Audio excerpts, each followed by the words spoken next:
Udduu kee kana X-ray kaasneedha kan nuyi ilaallu. Badhaasaa Alamuu. Oo.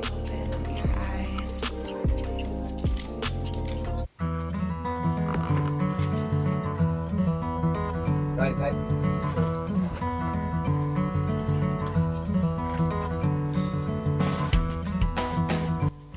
Maaltu si dhukkubee badhaasa?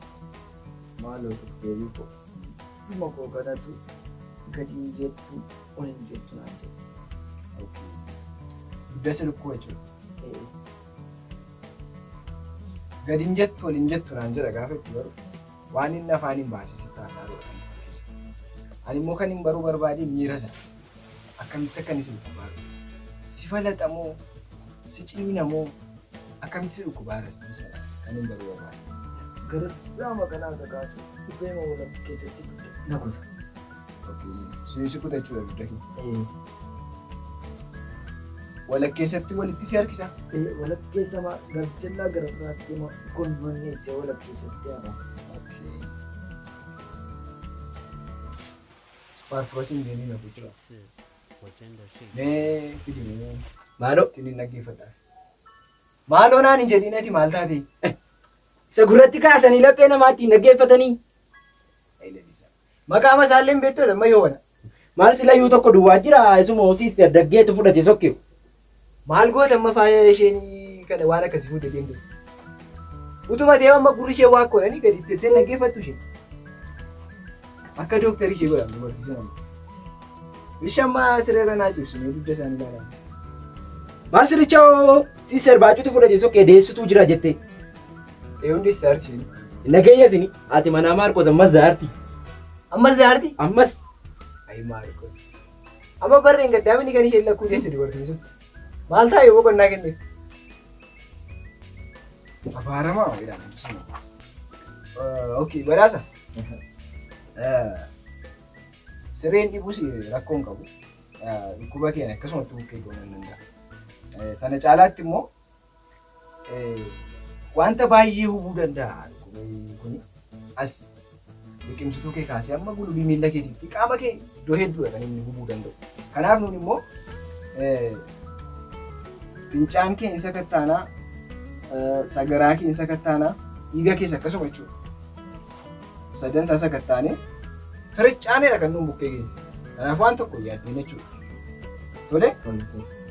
Garuu haadha manaa wayii qabdaafi? Yoo bukkee fakkaatu duraan deemnee deebiin nama jedhu tokko hin qaba. Ishees ta'uu dandeessi amma kan akka dugdi kee taasiste rakkoo hin qabu. Laaboraatooriyaan bukkee keenya waan ta'eef ishee kana itti agarsiise. Asirratti sii barraa'eera. Lakkoofsa 7 dhattee qarshii 200 kaffaltaa. Lakkoofsa 10 immoo laaboraatooriidhaa achitti dhattee waan saayinsii ajajan hundumaa goote jechuudha. Lalisa! Kootu meessi laaboraatooriin keenya mana hojjetaa? Maal hojjeta? Meeshaan achi keessa yeroo akkuma siidaatti ta'a malee hojiin hojjetu. Amma maa ishees dhaabatte reeti? Laa namitti isheen achi keessaa hojjettu laabiidhaa hojjettu sun jetti X gooteedha kan isheen deebisaa. Dhukkubaan qaban itteedha kan isheen deebisaa. Qabadhu. Kanaan booddeeti maal taani? Raayitii godhu hunda isaa itti jechuudha. Isan shakkiidhaan itti barreessu qabu dhukkuba. Itti akka isheen raayitii goote naa deebistu. Dhaqii kana fitti. Tole. Maali kun hin jedheefu? Fira qacaruun immoo kana baddi. Calliseen mucaa'essuma koo dheedhee qacaree wajjin rakkachuun qaba. Isa lalisaa ni maqaan.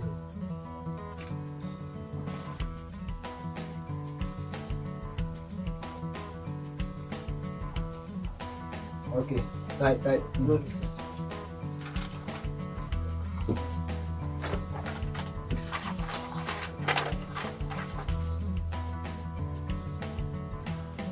Maaltu si dhukkuba? Halloo dooktarii koo waanuma isaa wallaalee. Uufuma natti buusa. Dhufu? Okay. Yoom si jalqabe? Amma gara guyyaa 3 narra taa'eera. Amma daqiiqaan na dhuufsisaa. Dhuufisa jechuudha. Dhugaadha waama isaa wallaalee dooktarii koo.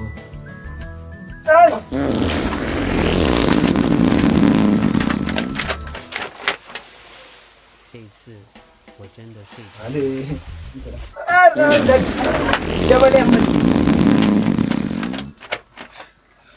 Akkas na godha. Ammati mee maal kolfita? Maaliif kaayyaas taati?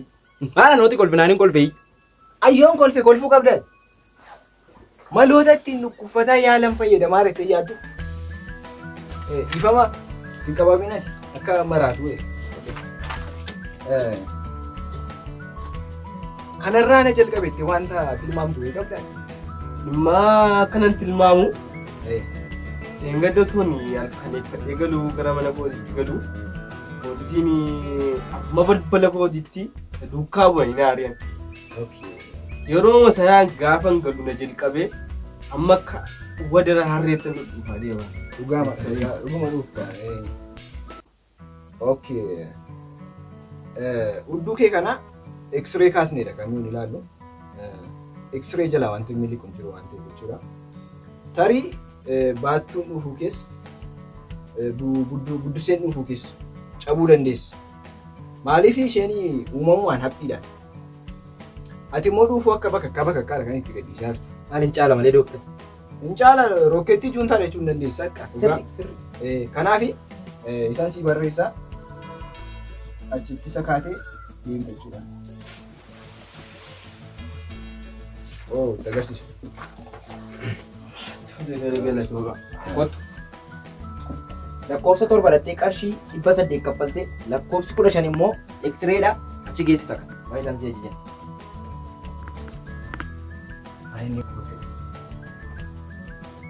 Lalisa.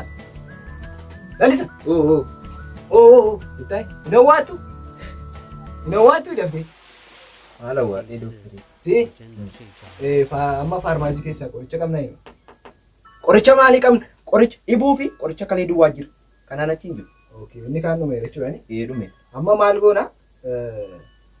Qoricha kana lamman duwwaadha kan nuyi jechuudha. Hundumaaf moo? Hundumaaf maaf sammuu kee kanan fayyadamtu. Namni kalee dhukkubfatu hin jiru yoo ta'e qorichi bitee faarmaasiitti gashee baduu babaachi keessatti ni jira. Amma fiigila rizaaltiin haa biyyattuu. Lalisaa maqaatiin rabee mucaa kana. Dibicha malee maal lalisaa? Rizaaltiidha. Taayi badhaasa.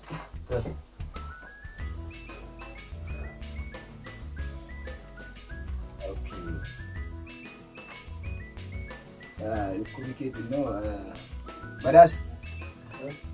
Qaama kee keessaa wanta hedduutu miidhame. Garaacha kee, rajijiin keessa, marrumaan kee inni qallaas, inni furdaas lamman isaa jechuudha. Bubbuu kee dabalatee wantoota hedduudha kan miidhameeru. Akka rizaaltiin mul'isutti. Wanti hedduu qaama namaa keessaa gaafa ulfaa nama dhukkubu immoo dhugan ala guddatti asii nama harkisa jedhanii kun immoo sirratti mul'ata. Kanaafiituu ciistee yaalamti. Gaariidha waan. Haalli tokko jechuudha waan gurguramus jiraate gurgurtee yoo yaalamte gaariidha. Ammaaf garuu qoricha laman sii barbaachisa. Isaan lamaniin gaafa liqimsitu sitti fooyya'aa deema. Ciisuu yoo dadhabde illee torbee lamaanii itti dhuftee yaalamte gaariidha.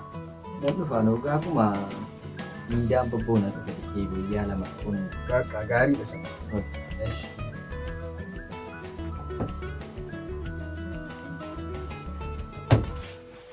Dokter, Haala ati mana Maarqos hin deesse. hin deessanii ammas. Amma hin deesse bakka anneen dubbifnu maa? Kaakan Dhageen dubbisa bakka inni dubbisa. Ayi Maarqos. Inni dhashuun dadhabuu immoo dubbisuu dadhabnaa. Ndaaqqooma godhe maadha manaa isaa kana.